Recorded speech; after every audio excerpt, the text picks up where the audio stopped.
Hello guys, early in the morning. Look at that, the duck is swimming in the mud fall because matagal po siyang walang tubig kasi street po mainit. So ngayon may tubig na din yung mud fall. So yan po. Yan ang early po niya. Swimming the mud fall in the backyard of the house. So, kanina pa siya nagsuswimming.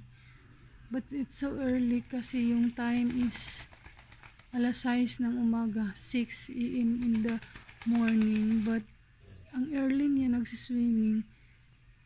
Only one duck lang po yan sa mama ko. Hindi po yan sa akin. Sa mama ko po yan. So yan na. Masayang masaya siya. Naniligo siya lang isa. Wala siyang kasama kasi yung ano niya is gansa, goose. So look at that.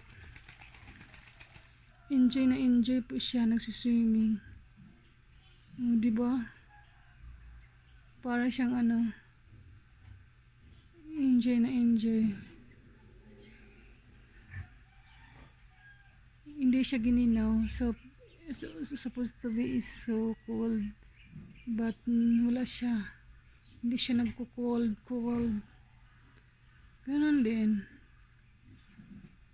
Hindi siya nagko-cold.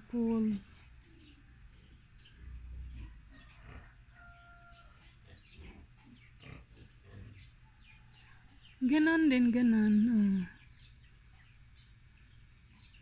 Sobrang saya niya. Hello duck. One duck, color white. Yung gansa is papunta. Ba't hindi naman naliligo yung gansa? Ano lang yung naliligo?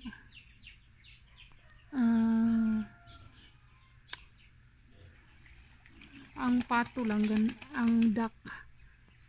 Pero yung gansa hindi naligo. Takot yun sa tubig. So thank you for watching. Shout out Hichirihe. Thank you for the super sticker sis. And then God bless Hichirihe from Texas, America. Thank you sis. Miss you, love you. Shout out everyone. Bye. God bless.